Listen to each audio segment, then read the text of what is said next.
Let's check my audio.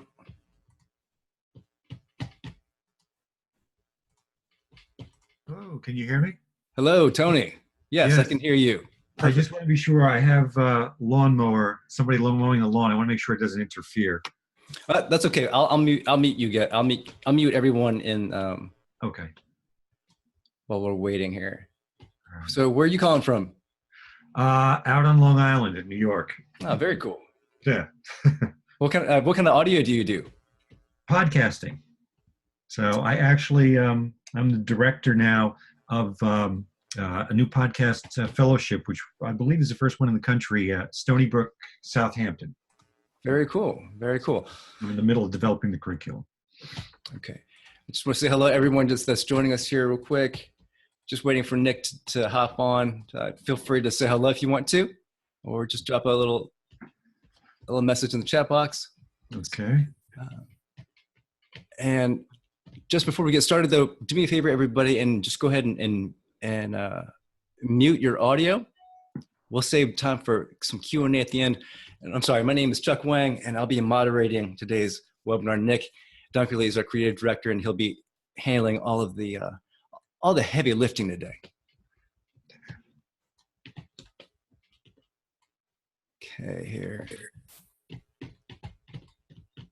Actually, if anyone does have questions, go ahead and queue them up in the chat box. That'd be great for us to know ahead of time. And I think I just saw Nick come in here. Nick, where are you at? I just saw you.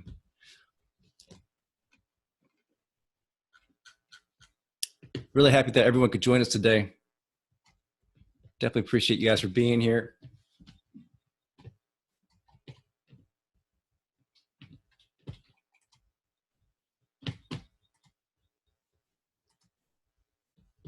And let's see.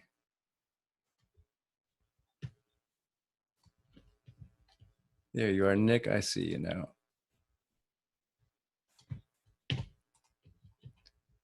Okay, Nick, you should be co-hosting now with me.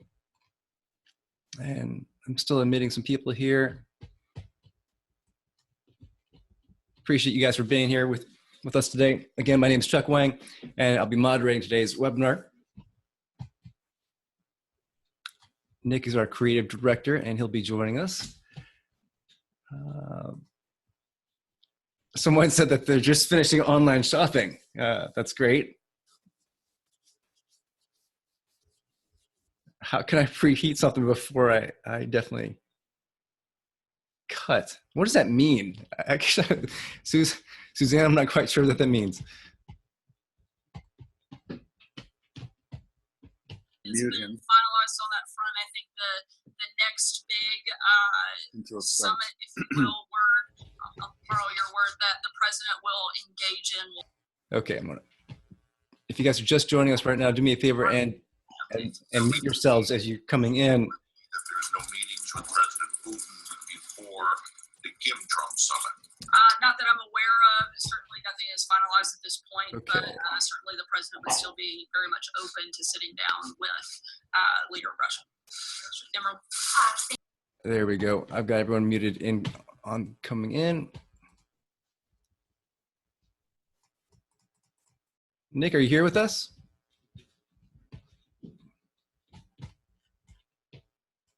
I am indeed. I hope you can hear me.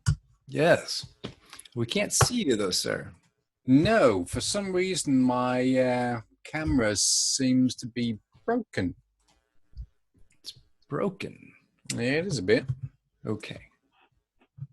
You sure you just haven't removed the Post-it note from over the camera?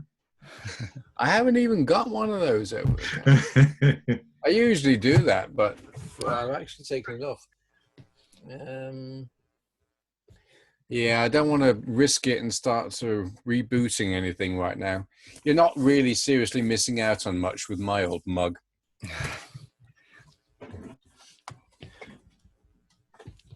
All right. Give me a couple minutes. Actually, just so I can sit here in my underwear.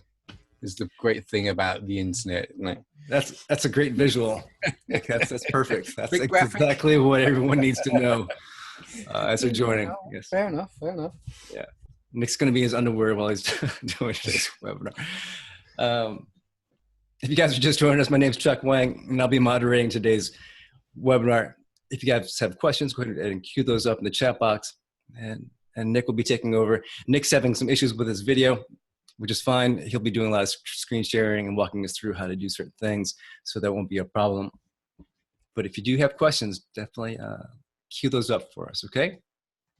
And I'll just go ahead and keep on admitting people.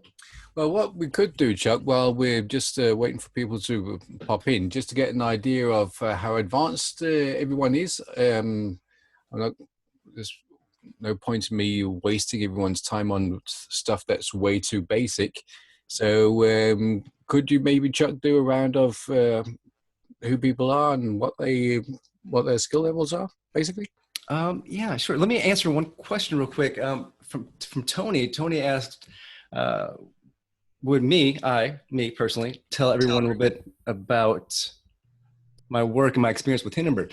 Well, my work with Hindenburg, I podcasted for a while, and one of the biggest things I had issues with was just trying to get an application that was easy to use. I didn't want to be an audio engineer. I didn't want to learn, how to tweak all the EQ, all the levels, and I just wanted to tell my content, tell my story. And it's funny, I fell in love with Hindenburg because I was looking for all these different programs and things were way over my head. Pro Tools, all these other applications were too expensive, or just overkill for what I needed. And I stumbled across Hindenburg, and I loved him so much that I actually had Nick. I'm not sure if you remember this or not, but Nick, I had you come on as a podcast guest on one of my shows. And I do remember that. Yeah. And from there, the relationships kind of, over the course of a couple of years, I started helping them out with little things here and there. And then eventually they brought me on board to help them with their marketing and help them with their webinars. So that's kind of how this all started. Couldn't be happier. Affairs in the States, don't forget that. Yeah. I helped them with their conferences and whatnot. Yeah, it's great. Marketing automation, and that's just kind of how that all started. So, and we really do appreciate it. Definitely. I appreciate you guys. Right. What kind of camera am I using? I'm using a Logitech C920. This is going to be a very specific podcast, isn't it? Yeah, I guess. Yeah. But actually, back to Nick's question, if you guys could let me know what where you guys are as far as your levels are. If you're a beginner, if you're advanced, intermediate, and that would be great. I just realized there's about 40 people there. Oh, I'm sorry. There's more people joining right now, and I just need to admit them as well. The interface here, I could only see the four of you, so I was just imagining there was only me, Chuck, and the four of you. I'm clearly not used to this modern technology. Maybe it's witchcraft, really. How does it work?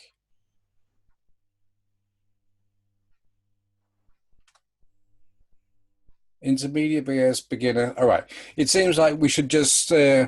I'll start from the very beginning, right? And those of you who have been doing this for some time, make a cup of tea now, and to get back when we get to the...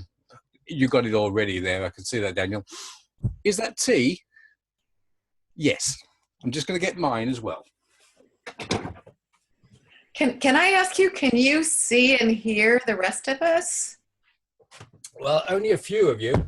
Because I can just see the four of you. Yeah. No, it's a very intimate group of the four of us who can actually see one another, and 40 other people who can't see, unfortunately. I just realized that now. It's a bit intimidating. Chuck, you just let me know when we should get started, and I'll start sharing my screen, and you just kick it off, mate.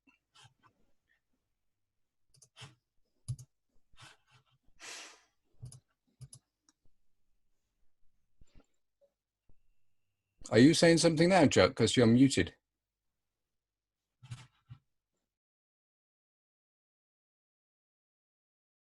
Can you hear me? Nick? Nick, can you hear me? I can. Oh, currently,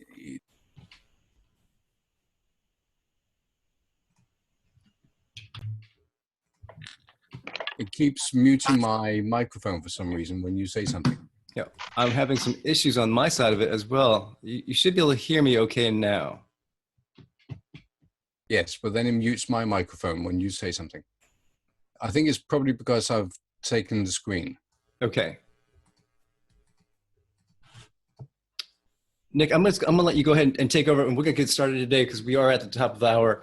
Again, my name is Chuck Wang, and I'll be moderating today's webinar. Nick is our creative director from Hindenburg. Definitely have, it's a pleasure to have everyone here with us today. Nick is gonna go ahead and jump in. And Nick, tell us a little bit about the background of Hindenburg real quick and how this all got started for you personally. Oh dear, that's not a quick story in any way. The very quick version. The reason why Hindenburg is in existence at all is I was working on a community radio project in Zambia, as you do, and I was looking for some audio. I was basically getting all the equipment from South Africa and what have you, and I was looking for some software that could be used by rural reporters who couldn't read or write or had any computer backgrounds. And my own background is I'm a sound engineer and a journalist from the Danish National Broadcasting. So with that experience, I was looking at different kinds of software like Pro Tools and Audition. Audacity would be an obvious choice, so we could run that on the Ubuntu machine. But I kept looking at it through the eyes of a storyteller. So they just need something that's really tailored for storytelling. And despite the fact that I loved all the different pieces of software, I've been using them professionally for my life, I couldn't see them being used by storytellers. Mm-hmm. And it was one of those moments where you think, why hasn't anyone ever done something specifically for storytellers? And one thing led to another. A friend of mine is a software engineer. We were talking about this, and I just mentioned in passing, how difficult is this software malarkey that you're doing? And here we are today. That must be the shortest version possible. That is a pretty short version. I could go on all night, but that would require drinks and stuff. Today, what I would like to talk about is usually we've been doing a few of these webinars and doing an overall description of all the things that you can do with it. And from now on, we've talked about diving into some of the more specifics. And because sometimes I think I forget to talk about the smaller things, like how do you do basics like cutting and pasting and stuff like that. And it might seem silly, I'm not sure, but I'm guessing that there might be a few things in here that people actually haven't tried. So I'm just going to jump into it. I'm going to take it for everyone who's a beginner, I hope, and just stop me if I forget something.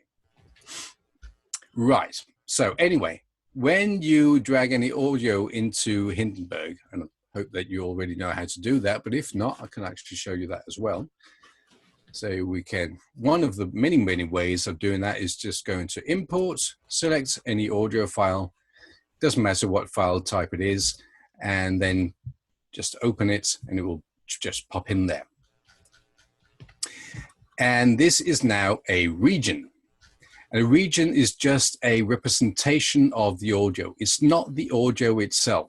So when we do something like this to the audio, we haven't actually destroyed anything because we can always just drag it back again. It's just representing the audio. So this is what we call non-destructive editing.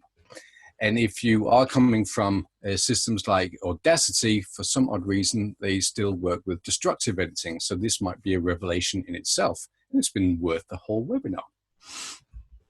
So non-destructive editing means you can breathe a sigh of relief. It's not going to kill you while you're editing. So a region. In a region, this is just a quick version of it. So you can adjust the levels if you don't trust that we've actually set the levels correctly for you. As I was doing before, you can trim, do a fade, And that's basically it for now. We can get back to more advanced level settings at another webinar. In this instant, what's interesting is you can also cut it. So we could just select the whole thing, say cut, and it will be gone. You can always go back and undo, because we can undo all the way back to when we started the session. Another way of, you could just play around with it, mess things up. It's not going to kill you. Now that is one way of cutting. That would cut the entire thing. If we wanted to divide this region into two, we could place our playhead. We just move our playhead around. We can see when it's an I-beam like this one now, we can just move our playhead. So if we wanted to cut the region right here, we can just press split, obviously, split and not cut. And now we've divided it into two. So if I wanted to cut this one away, we can just say cut. We'll go up here and say cut. If we wanted to use this one instead. So that is one way of doing cuts. There's splitting your regions into different pieces and then cutting the one away that you don't want. 1 second, my son has just popped his head in. Shh. Right. Okay. Sorry about that. So I'm just going to undo that all the way back to it where we started. Okay, so we can split the region. I'm just going to make a few splits here.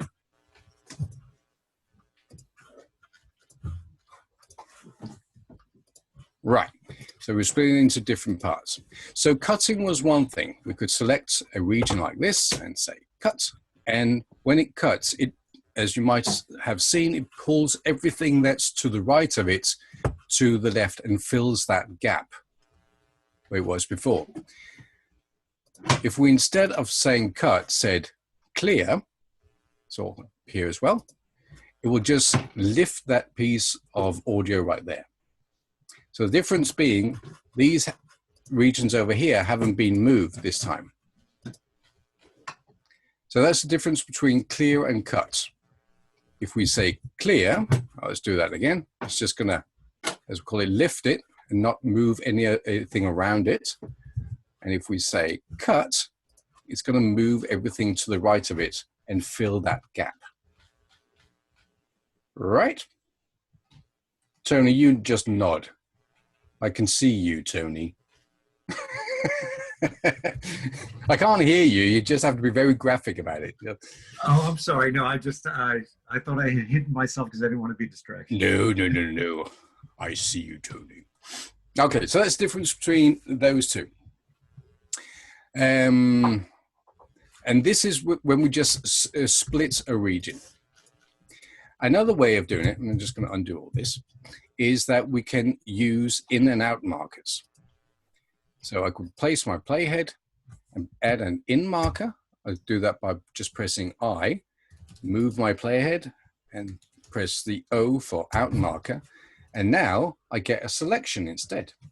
Now this is just a different way of making a selection of the area that I want to edit. In this case, I haven't done anything yet, but I could, more people go, I got a sign in the way now, go away. So now just selected an area where I want to do some kind of edit. So if I press cut now, it's going to do the same as I did before. It's just doing it to the area that I just selected. I'm just going to undo that. And when I undo, I even get my selection back, which can be quite nifty. And the same goes for clear. I could do the exact same thing. This time it's just the area that we selected with I and O. Now we're going to be hopefully most of you have already tried this. Okay, things that you might not have tried. If I do a selection like this, I can now rehearse this edit before I actually do the edit itself. This I can do by holding Shift Control Spacebar. Simone and Kipsky have been together since they were kids in the city of Utrecht. So what it's doing now is we'll be playing up onto the end point and then jumping over that and then continue playing. Simone and Kipski have been together since they were kids in the city of Utrecht. Now I can hear, before I actually do the edit, that this is not going to sound any good. Can you actually hear the audio? Chuck, Yes. can you hear it? You can. Okay, fine. Let's try to do something that actually sounds better. And Kipski have been creating crazy So I'm going to place an in mark there sounds together since they were kids. and an out mark there. Now I'm just going to have a listen to it, Simone and Kipski have been creating kids in the city of Utrecht. which sounds absolutely perfect. So now I could just go ahead and cut that out, and I've done the edit. Just to be on the safe side, it would be nice to preview this edit now, because now I've actually done it. And the way to preview it is to press P. So if I press P, the playhead now is going to jump back a few seconds and play from there. Simone and Kipski have been creating kids in the city of Utrecht. That makes sense? Does Nick, quick question for you. So what's the command for Apple? For Apple, that was a very broad question.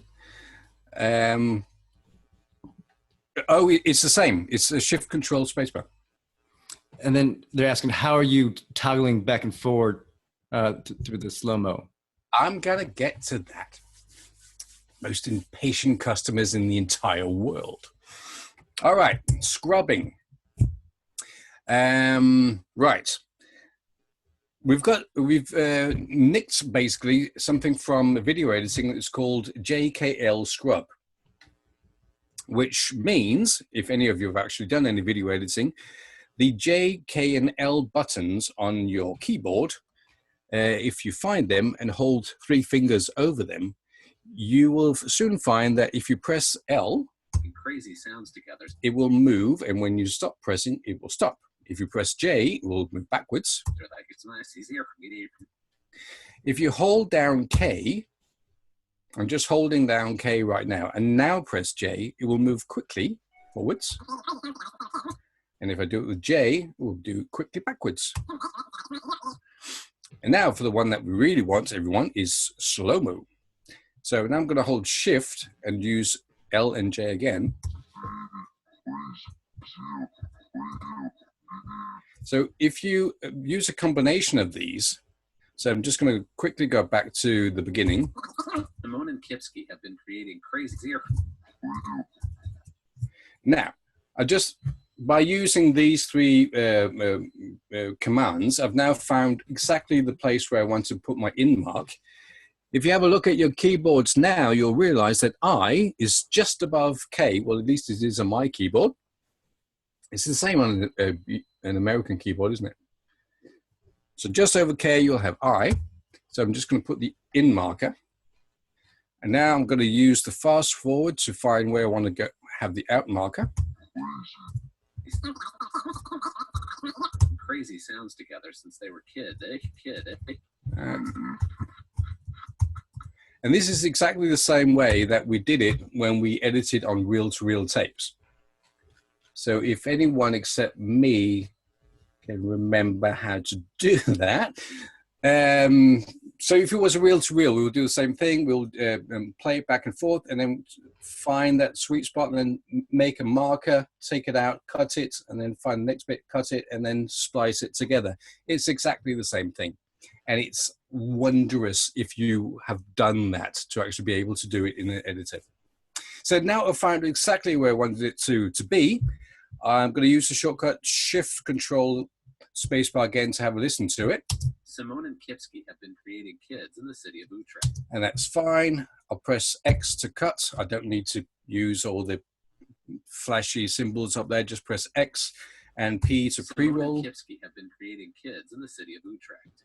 And that's how fast you can actually do it. Well, actually, you can do it a little bit faster than that.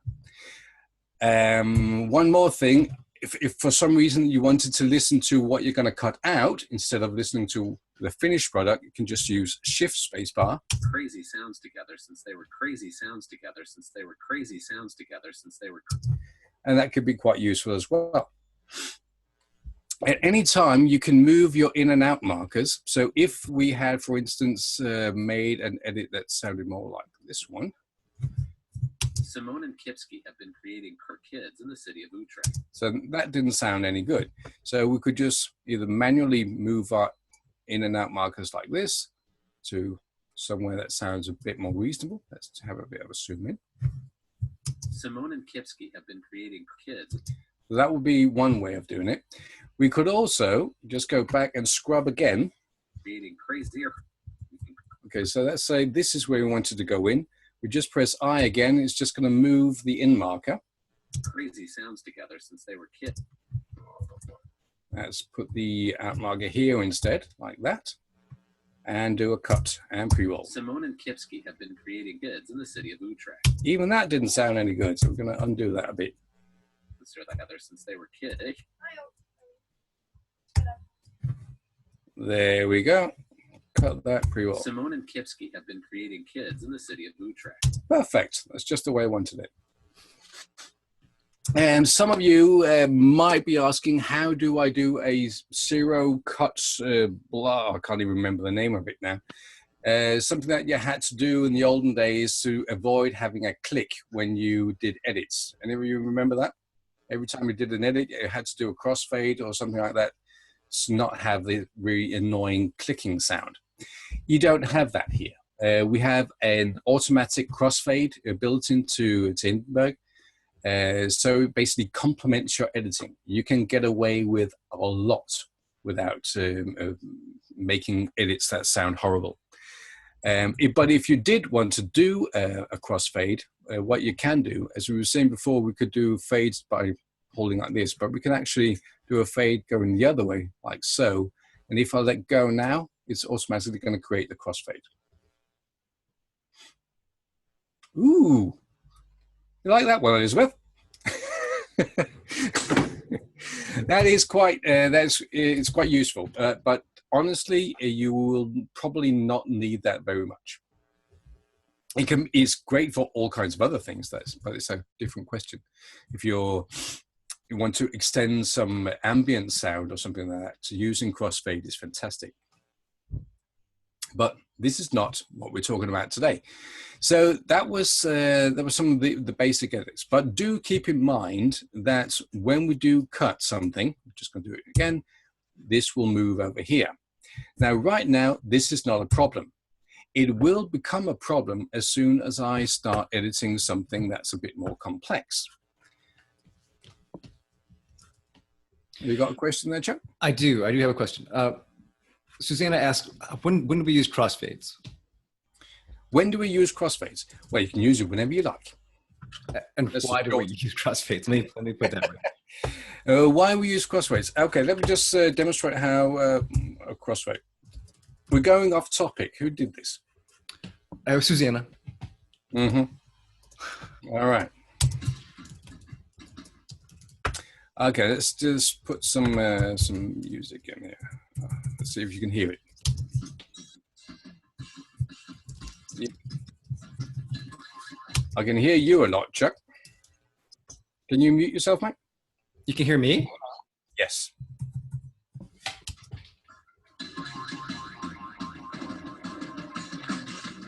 Well, hopefully right now you can hear a little bit of music from here. Okay.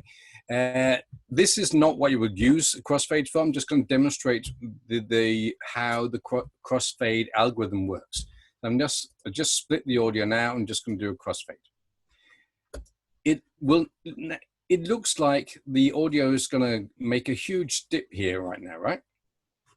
But actually, the way that we've created the crossfade, it's quite clever, and I'm not sure it's been done anywhere else. But we can now just play the audio, and you will not be able to hear that there is a crossfade. I'm just going to try that now.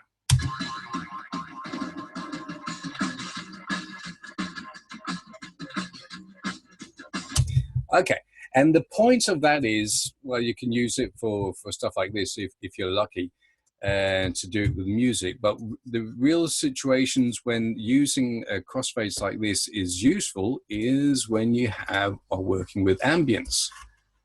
So here's a bit of ambience. Now, typically you don't have a huge amount of ambience, especially if you've been out on doing a recording, and you might have maybe a few seconds of ambience or something like that. Always record more than a few seconds of ambience, because otherwise you're going to get into trouble. So what we could do now is just duplicate this, make a crossfade, and now we've just made it longer.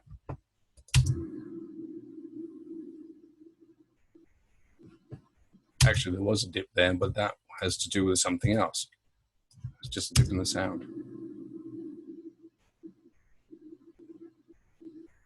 And that's kind of the point of the crossfade, is that you can take some ambient sound and make it longer pretty easily. But you could use crossfading for a million different things. There is no one true way of editing. You just learn a few tricks, and then you start applying them, and you just figure out different nifty ways of doing things. Okay, I just wanted to show you why editing with many tracks can be a bit of a problem. If I wanted to do the same edit as we did before. Simone and Kipsky have been creating crazier. So now I've got many tracks. Together since they were kids. I'm going to do the exact same edit. Oh.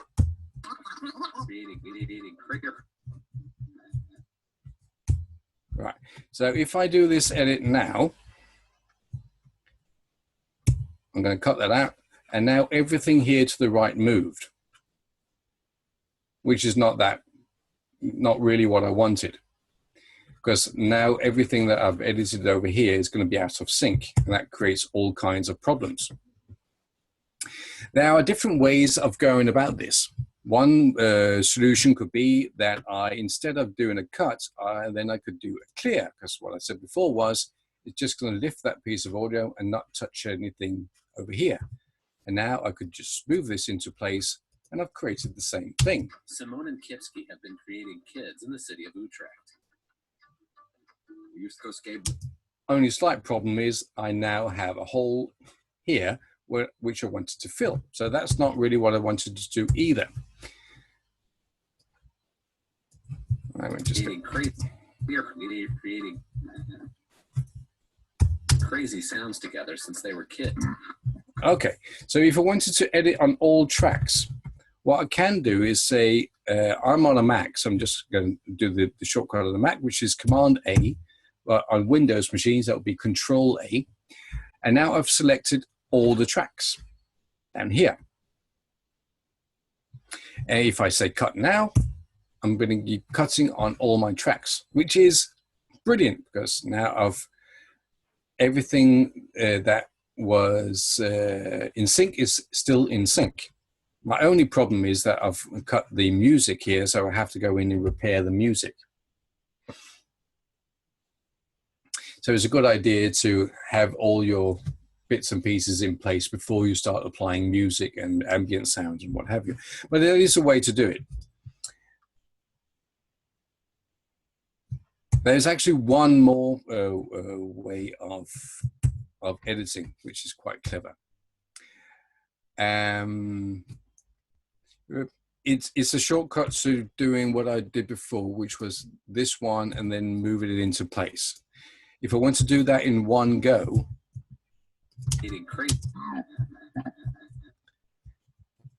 crazy sounds together since they were kids. I could now say shift cut. Shift command X, like so. That would actually do a cut here, but it will not move anything that follows. So it's only doing the cut. It's only executing cut on that region. Does that make any sense? I hope it did. I'll just do that again. So I made a selection where I wanted it to cut, and just said Shift Command X. There you go. Or Shift Control X on Windows. Nick, quick question for you while we're in this section. what happens when we're trying to cut across multi-tracks and the groups get messed up or they get moved and that we don't want them to move?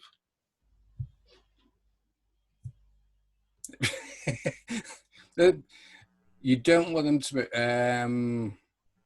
Well, that's just what I said. Just cutting old tracks. So if we cut old tracks now, everything will still be in sync.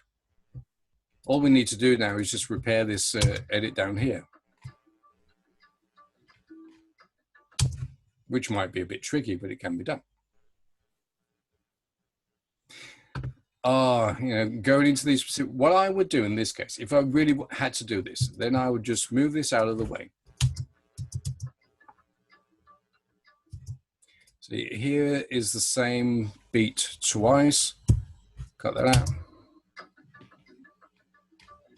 Right, so now I've got that the way I want it, and I can just move this back, move this little. Has everyone updated to the latest version of Pro? If you're not on Pro, you're just going to kill yourself right now. The latest version has a time stretch, so if I hold Alt Command or Alt Control on Windows over this end bit here, I can actually now time stretch this slightly. So I can just make this edit fit.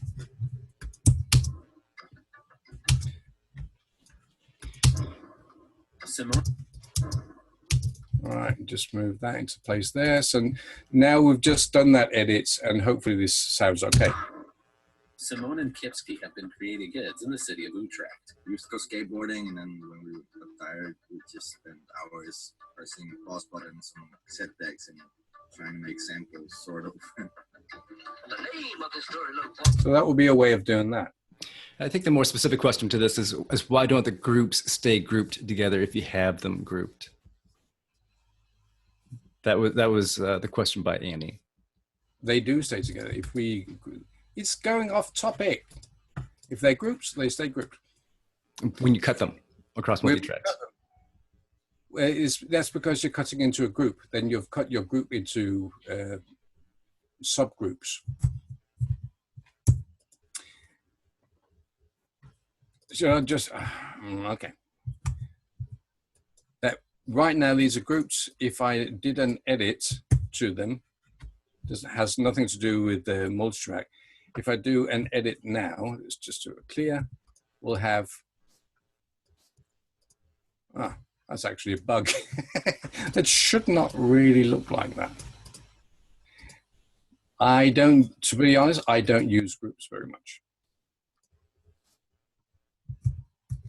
But it has to do with the grouping, and Hindenburg doesn't work very well when it comes to trying to stick stuff together. We are working on that for the next version. We're going to call it smart groups, but that is a completely different topic, and we'll get back to that hopefully by the end of the year.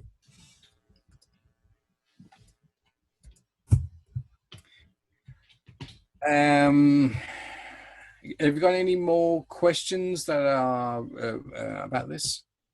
No. I don't know if we should get.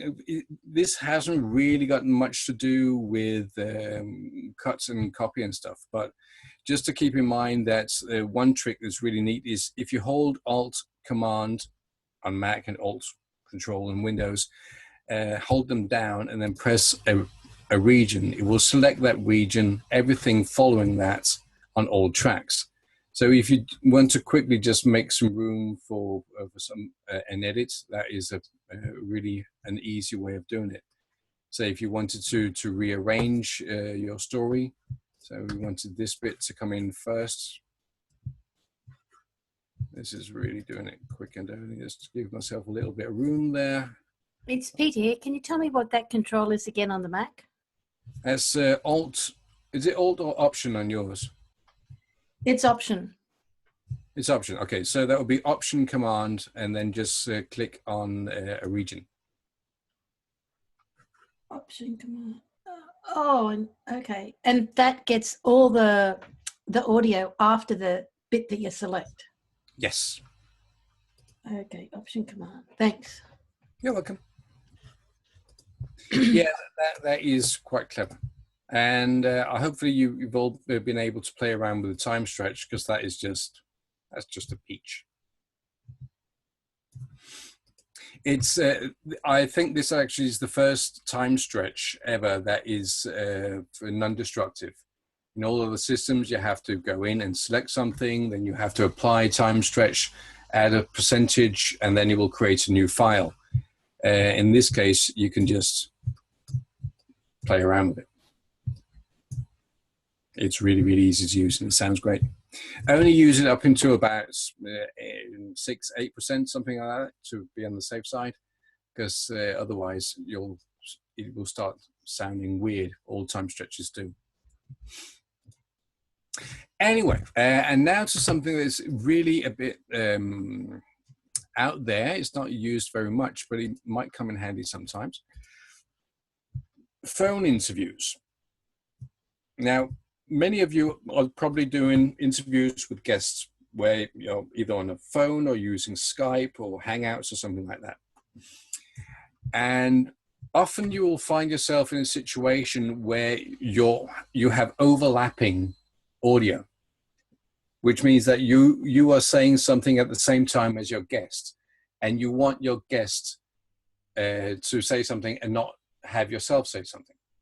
So what you really want to do, I've got an example here. Yeah, I do that. So two people are talking at the same time. And usually it's a bit tricky to actually try to edit that, because you want to edit something out of sync. We want to move this one up here to somewhere else, but suddenly then you've moved your sync and it creates all kinds of havoc. I know this is very specific, and I'm just going to show you so you know how to do it. I've linked these tracks together, and the way that I did that was just select these two tracks, right click on them and say link track. And when the tracks are linked, that means whenever I do a selection, it's going to do it on both tracks. So that's the first thing to keep in mind. Now what I want to do is, I want to move this bit up here away from this bit down here. So I'm just going to make a selection, the length of where basically I'm talking at the same time as Chuck, as we were before. And now by holding Shift Command right arrow, what you can see it's done is it's kept this bit of Chuck down here. Yeah, that's what I say. In the exact same place that it was before, but it's moved my interruption forward. Yeah, should I do that? So everything is still in sync, but I've got rid of the problem that we had with me being a blabberhead and talking at the same time.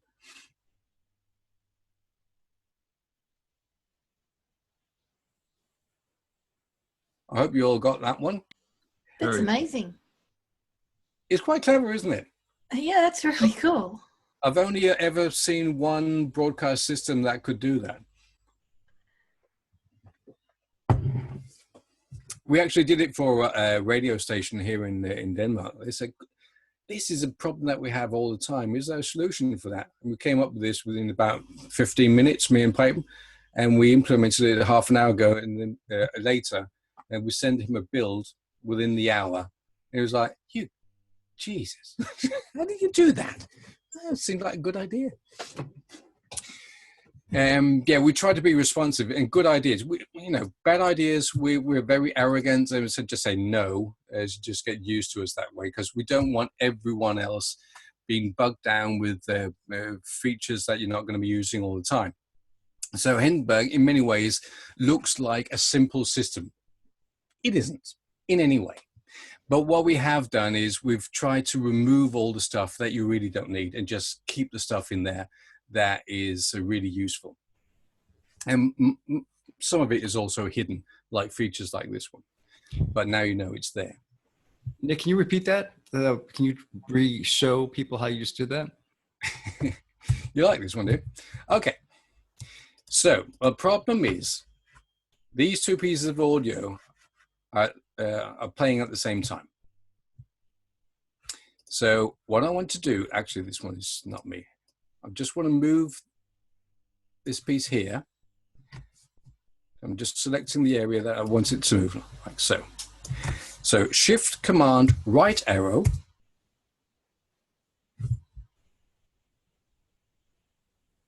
So what it's actually done is it's taken this amount. It looks a bit crazy when you look at it. So this selection here, what it's done is inserted this amount of audio from the in point on track 1. And it's inserted the same amount of audio from the out point on track 2. Does it make sense?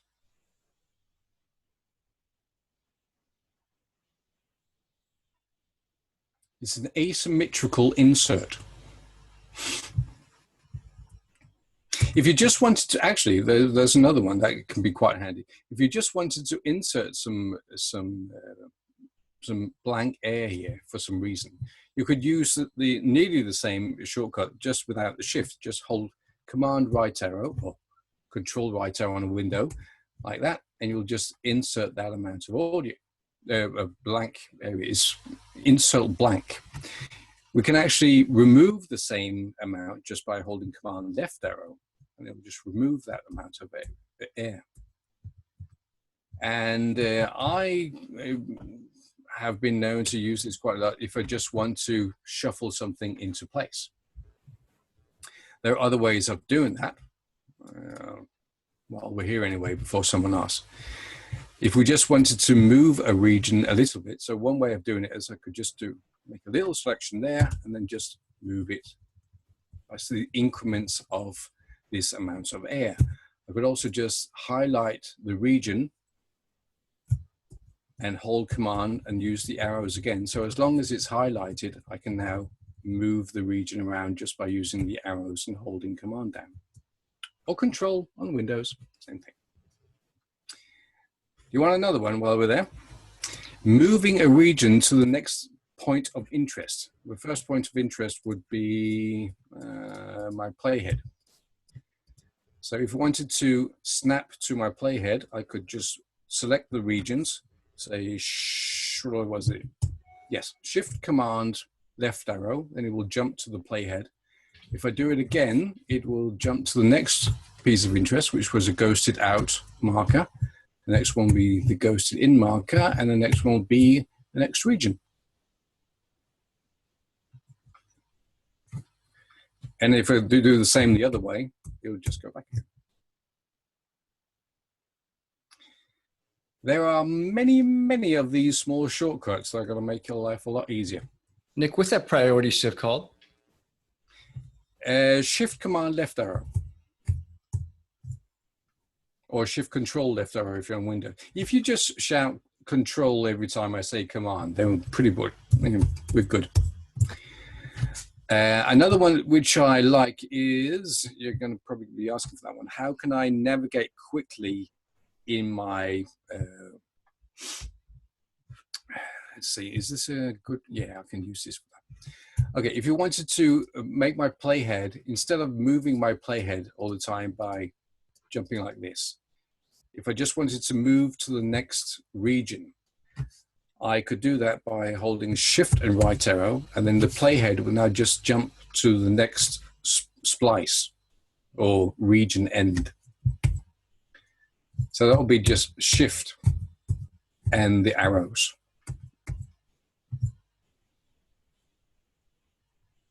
So combinations of Shift and Shift Command and what have you, and the arrows, you can do all kinds of things.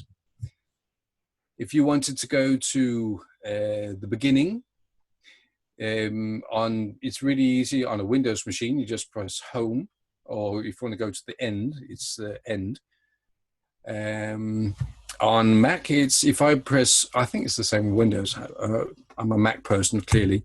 If I press Home, it will jump to the beginning of the first region on that track. If I wanted to go all the way to the beginning, to 0, I would have to hold Command and then press Home, and then it will go all the way to the beginning, which in this case means there was nothing there, so it was all the way down here. The same with the end. If I just press End, it will jump to the last end point on that track. Well, okay, in this case, it doesn't make any meaning because if I say Command End, it will be the same place because there's nothing else there. But it depends on the track that you're on. So if we, let's say, because this is linked together. Okay, so we've got something out here, and I'm on this track up here right now. So if I press End, it's going to go to the end of the last region on this track. If I press Command End, it's now going to go to the complete last region. That's a lot of shortcuts. Are your heads just about to explode? I think so. Everyone is asking about shortcuts. Really? Okay. Well, you just go to our website. It's I linked it. Finds there's shortcuts, and you can even download the PDF just with the shortcuts on their own. Yeah, I love shortcuts. I do. Has anyone got a big keyboard? I've got a keyboard with the numeric keyboard on the side. I know that most people nowadays are just working on laptops, and you know that's fine. But if you have a numeric keyboard, I'm just saying that the scrubbing that we did before, you can actually find that there as well. Like for instance, the slow scrubbing, you got that on 1 and 3,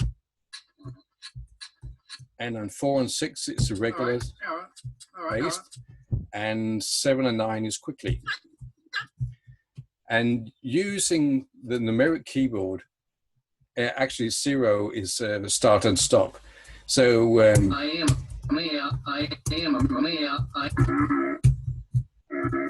it's really, really quick.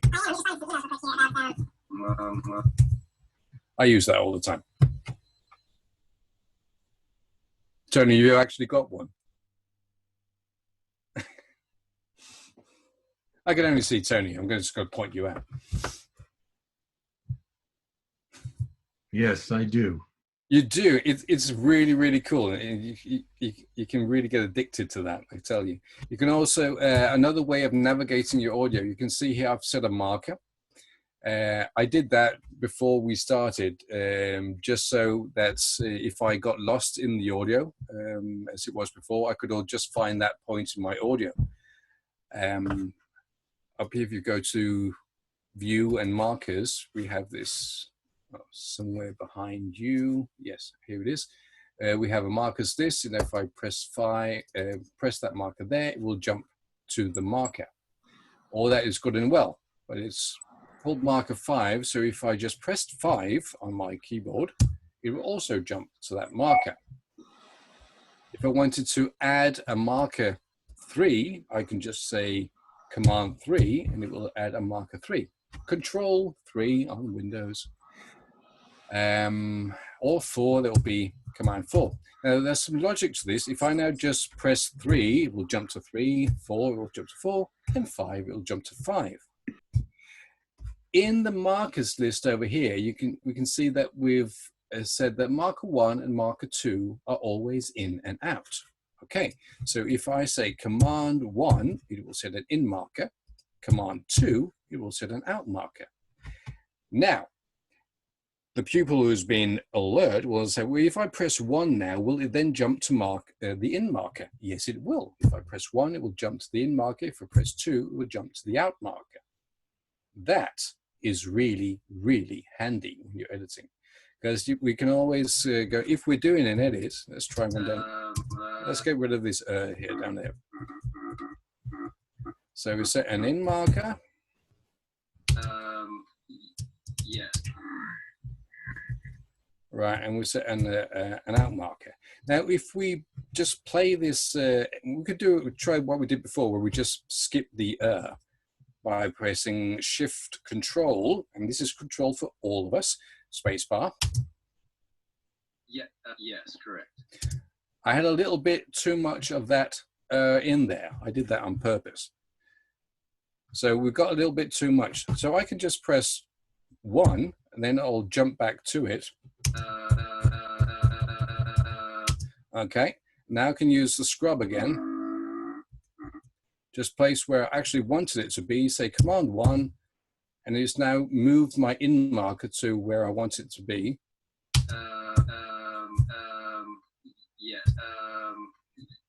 So when you're just trying to find that proper spot for your edit, and that's a great way of doing it. And we can just cut that out.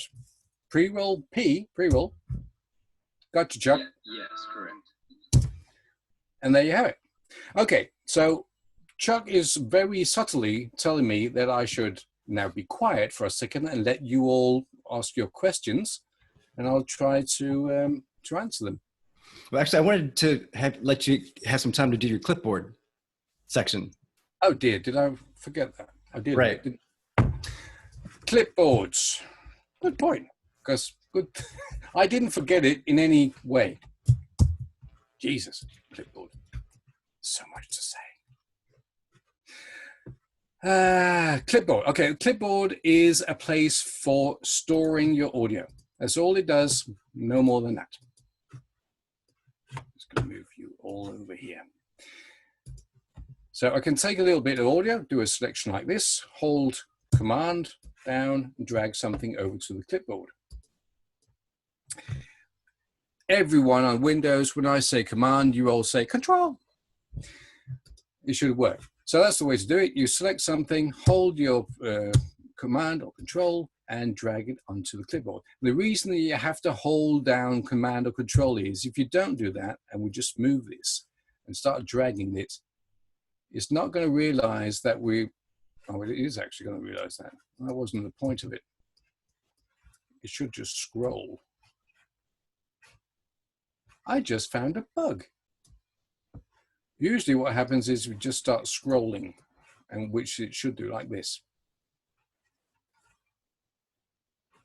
So this is why we have to hold down the key to tell it that we're actually trying to, we shouldn't continue scrolling, just go to the clipboard. Okay, I'm just going to undo all that. Now, the way to use it.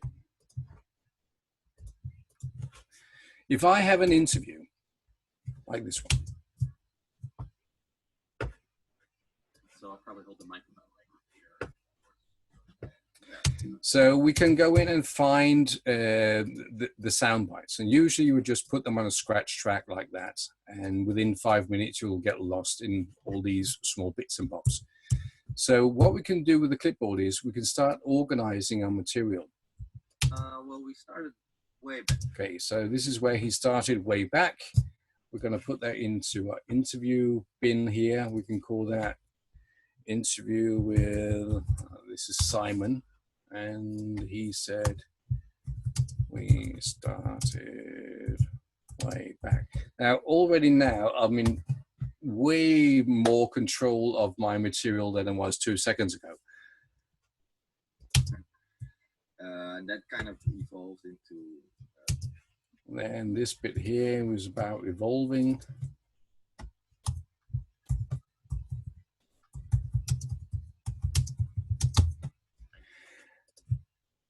Now, as I was saying, this is a non-destructive editing system. I could, when I'm finished finding all the bits and bobs that I wanted for this, from the best bits from this interview, I could just highlight everything else. I do that by saying Command A, and it will highlight everything on this track, and just deleting it. Now, the reason why I wanted to delete it was because I don't want it lying around on my workspace, because I only wanted to use these bits here. So now I can just drag the ones that I actually did want from the interview and start using them any way that I wanted to. I could also rearrange these pieces of audio. As you can see, they go gray as soon as I've used them. And that's just to indicate that you've actually used this piece of audio somewhere in your workspace. It's just really just to tell you that you might not want to use the same clip twice. It's up to you, you can do it. It's just telling you that you've already used it. And again, as I was saying, it's non-destructive. So that means I can actually take any clip here and drag it out to the entire interview again, if need be. So don't worry about deleting everything. I can delete everything again here, and it's still got it over here. So as long as you have a clip with just a little bit, a second of your interview, you can always go back. Ways of using the, because we were talking about shortcuts and you all keep talking about shortcuts. Dragging and dropping is fine, but really at the end of the day, who wants to drag and drop anything? So you can create your selection. You could do it the way we did it before by using shortcuts. Now, over here on the clipboard, we can see it's got numbers. The bins have got numbers 1, 2, 3, and 4. If I use the shortcut Alt Command 3, no, let's do 3. This will now place this clip here in group number 3. If I continue holding Alt and Command down and press 3 again, it will now highlight that clip and I can give it a name.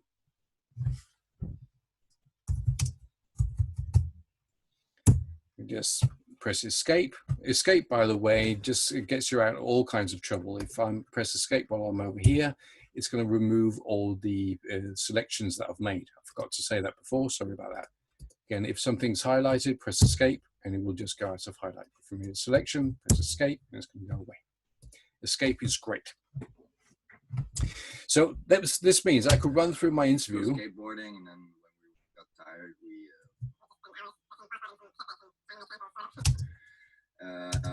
yeah, that's the one. that kind of evolved. That evolved. 4-track recorder, like tapes.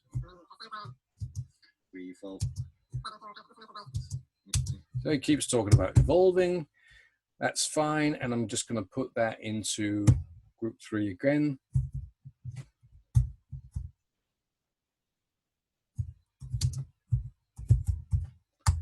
Let's escape, and we're back again. Hip-hop kind of music, but you know, but don't put it in a picture. no. Well, it's kind of well, it's kind of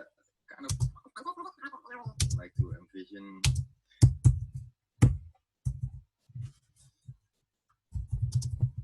So this is all done by just using shortcuts. When we make music, and personally, I hate using a mouse all the time. So if I can get away with using a shortcut, I will do that. When we want to start a set, I still got 5 minutes, right, Jack? Yes. Right, okay. So why would I want to do this? Because since I can't hear all your questions and you shouting, why in God's name are you doing that? I'm just going to figure out. Let me find the right one.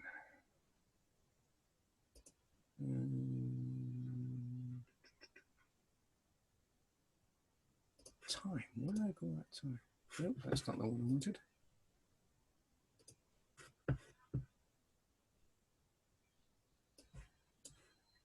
How about this?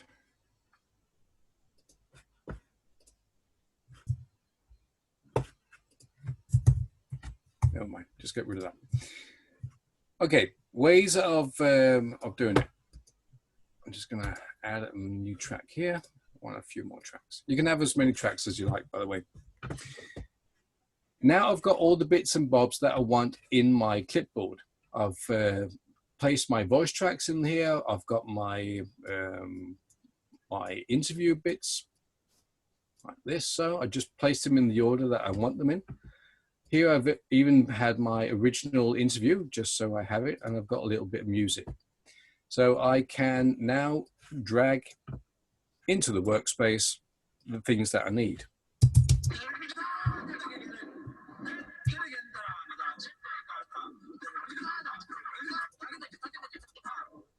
Right, that makes a lot of sense.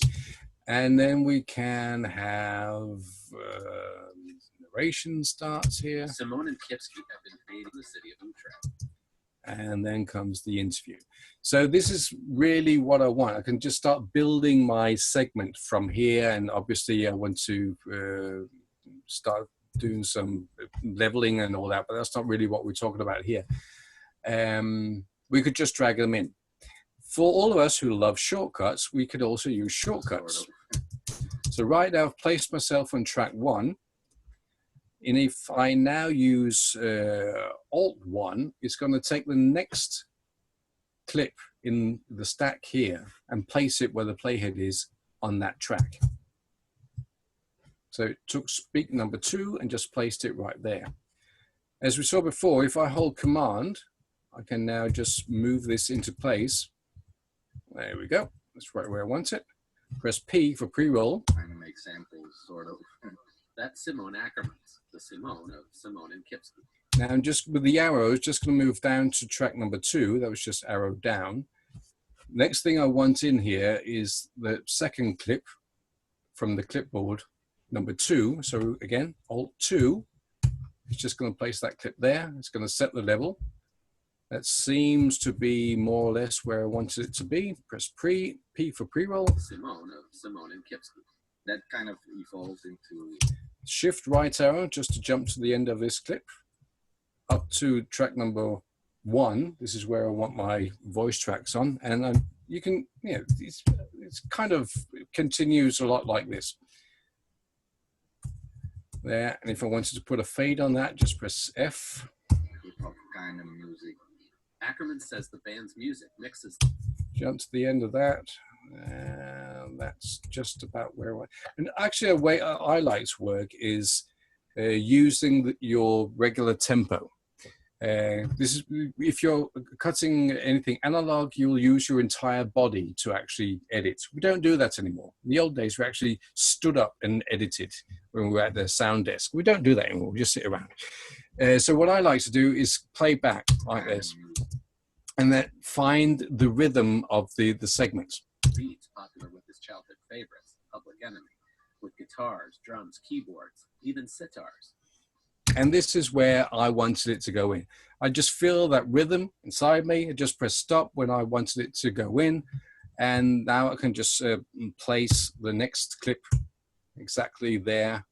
And if I want that to hit that rhythm, I need to just jog it into place, give it a little fade.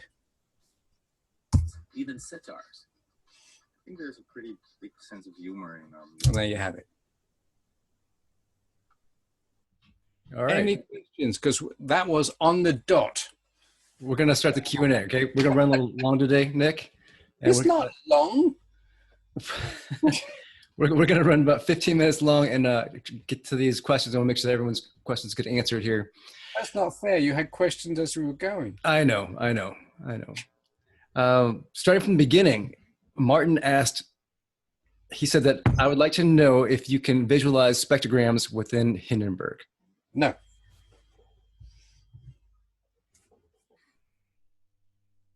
Okay. That was a pretty easy answer. That was actually a very good, let's see.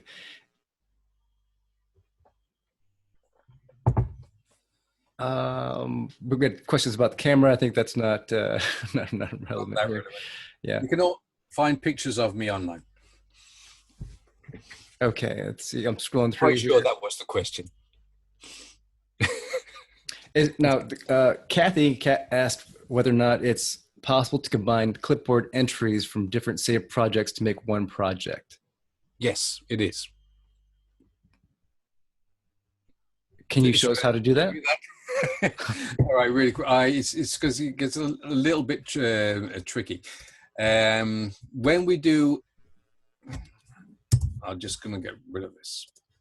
When we import something, usually when we say import, we will just find a piece of audio and then we'll import that, and that will be imported.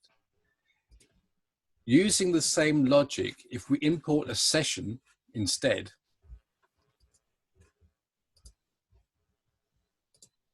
now we're choosing a session file instead of an audio file. If we say open to that, it's actually going to open all the clips in the clipboard from that session. Continuing that logic, if I did the same thing here, if I went to the track and said import, again, I could just find a piece of audio, let's see, like that, and import that audio. But I could also import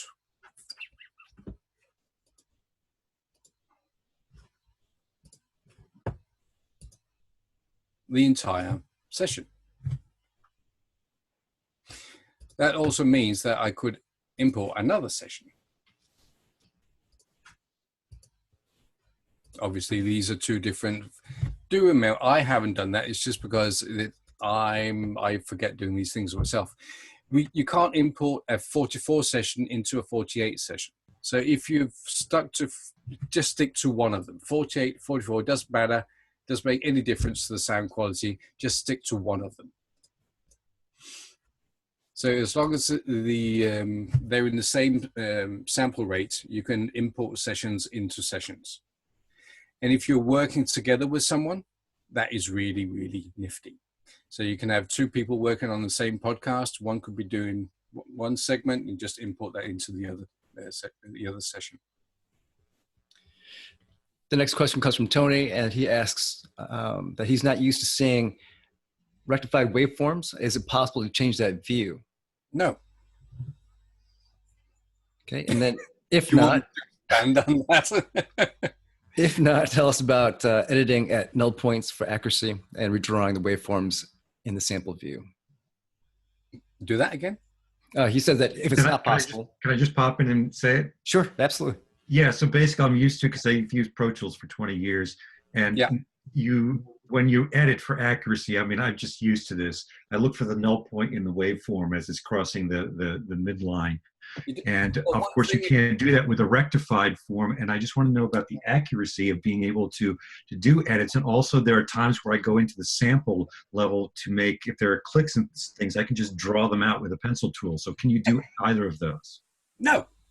And I will bet you anything you will never, ever need it. All right, how much are we betting?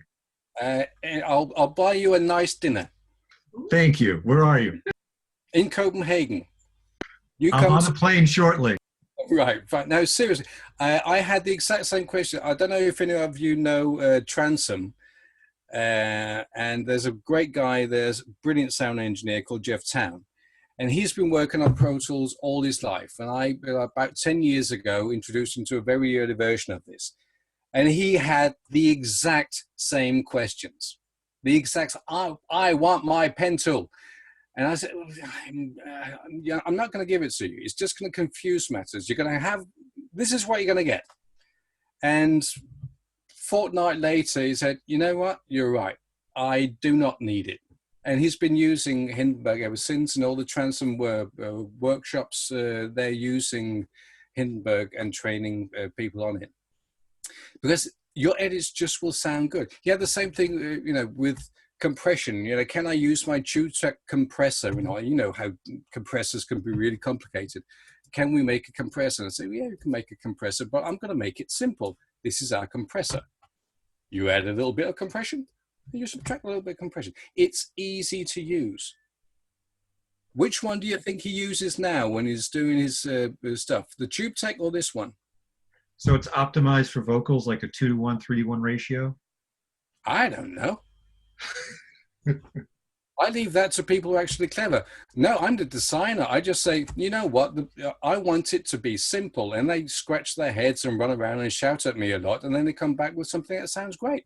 I don't care how they did it.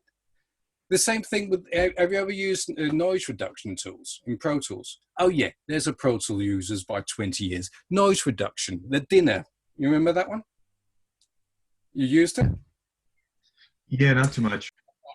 That's the one, the noise reduction by choice. It reduces something. You can choose between having noise or sounding like a Dalek after been fiddling with it for about half an hour. You get all sweaty and really annoyed. So when we made a noise reduction, this is what I came up with. One button.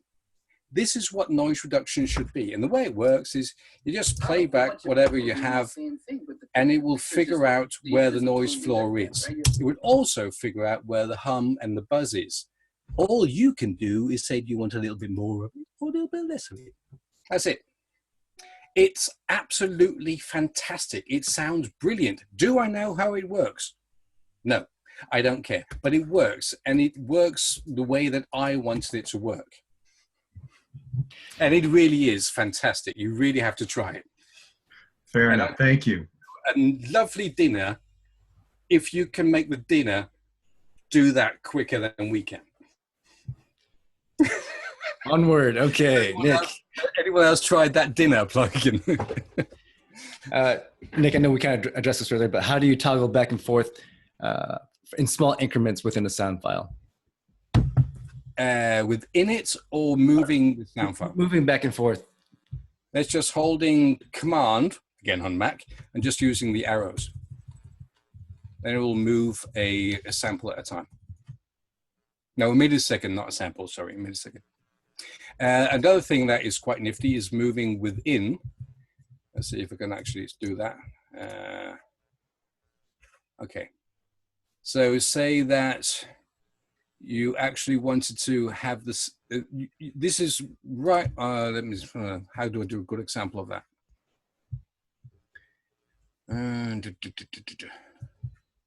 Okay, here. Say.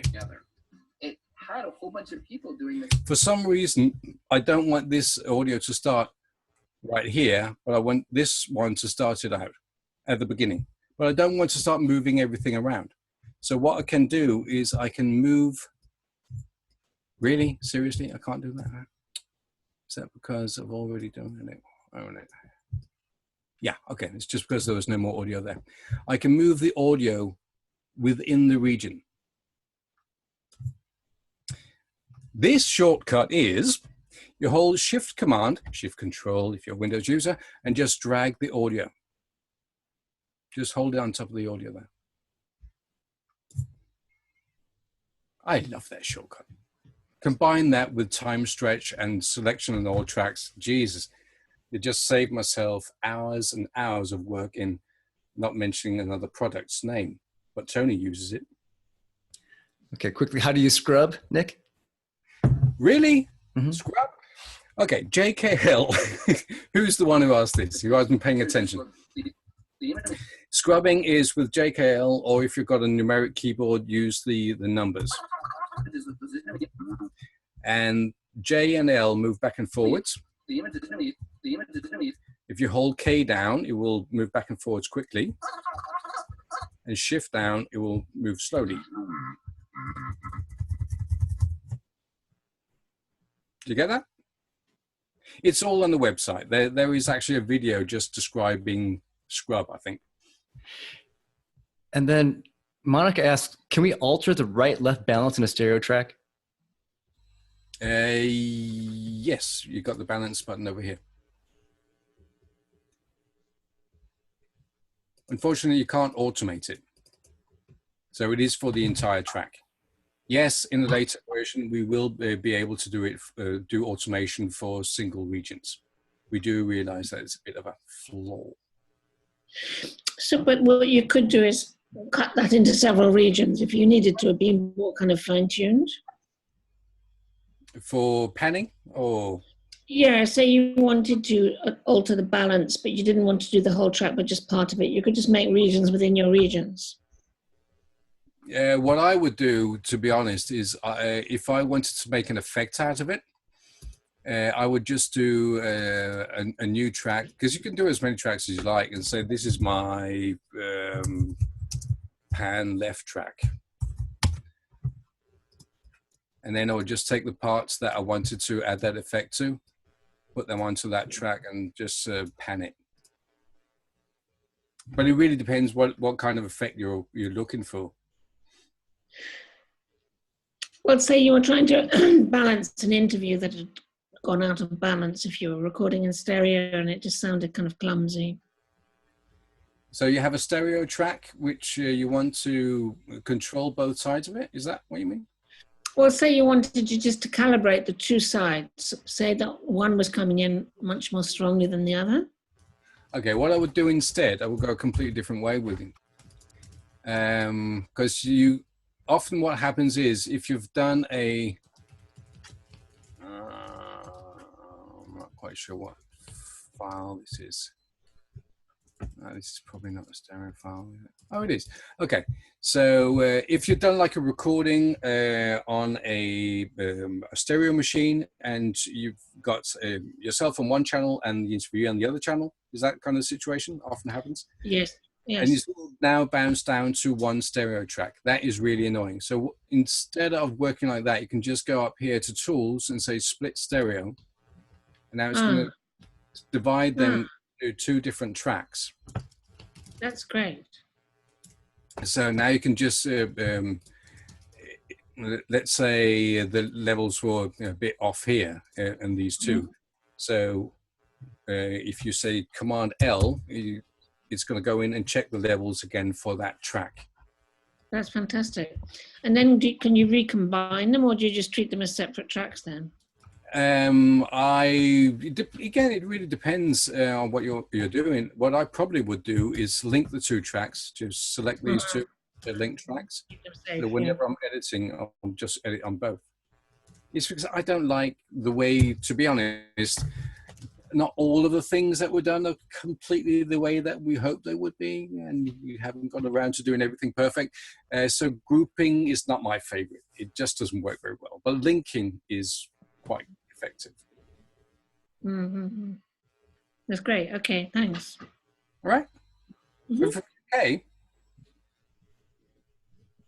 Sorry? Monica, you're from the UK? Yes.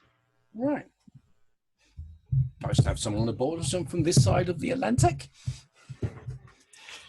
Nick, we're going to have to wrap up here real quick. We're about 3:15 here, 15 minutes past top of the hour. It's our bedtime over here.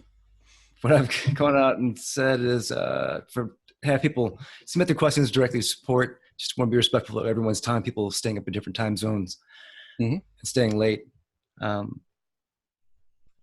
And do you have any closing thoughts for us, Nick? Oh, me? Oh, geez. Could you please send us some ideas as to what you would like us to actually talk about in these webinars? Because Chuck and I just making these things up as we go, and we're not the ones with all the questions, you are. So it'd be great. Just send us a few questions. That would be absolutely brilliant. Okay, Annette, jump on. Where do we send that? Annette, can you do me a favor and jump on real quick and just ask your question directly? Yeah, I found the unmute button. Hooray. Brilliant. Yeah. So hi from Sweden. So I'm editing really kind of basic podcasts, and I'm on the trial version, and I would love to know why I should go for Journalist Pro or if I can just stick with Journalist. So I can read the FAQ on the website comparing them, but it doesn't really tell me which version do I need for cutting fairly simple podcasts with sound and a little bit of music. To be honest, you're perfectly fine with the regular cheap and cheerful version. Okay. And at some point, you will probably begin to do some, hopefully, I will hope, something that's a bit more advanced, and you'll figure out, oh, this noise will be nice to get rid of that. You'll need the noise reduction tool. That's a pro feature. The voice profiler, I haven't got into that one this time, but the voice profiler is basically a way of automating your EQ, so you have a consistent sound all through your podcasts. At some point, you will get fed up with fiddling around with an EQ on your own, and the voice profiler is going to be a lifesaver. Then hopefully you'll think that's worth the money. And you can always get a trial version and try out are you trying out the pro features right now? I don't know. I'm just on Hindenburg trial, and they said your support said it was a mix of the two. No, it's not a mix of the two. If you go into, I know I've never said that. If you go into registration key in yours, when you're on the trial, it will say either the pro version or the regular version. And here you can just choose which one you want to try. All right. Great. Thank you. On that note, Nick, I think we're going to wrap this one up. Brilliant. Okay, send us your questions, and we'll do these webinars again, and hopefully we'll get you all up and running. I hope this was, at least entertaining. Nick, it's always entertaining. Okay, guys, definitely appreciate you guys for being here. Like Nick said, definitely submit some questions. Let us know what you'd like for us to discuss. And I would like to know if an hour is actually long enough for a webinar for you guys. That would be one question that I would like to know. I want to make sure that everyone gets taken care of. I know we can't answer everyone's questions all the time, but for the most part, if we can, that'd be great. It looks like it's 1.5, like maybe. Nick, what are your thoughts about having an 1.5-hour webinar? Oh, I don't have any personal life anyway. Might as well be here. People are asking for more time for like Q&A, like for example, like maybe 30 minutes in the Q&A instead of 15 minutes. No, definitely. We can do that. Yeah, let's do that. Okay. Yeah, that sounds about right. So, okay, great guys. Listen, have a great night wherever you guys are. Thanks again for joining us, and we'll talk to you soon.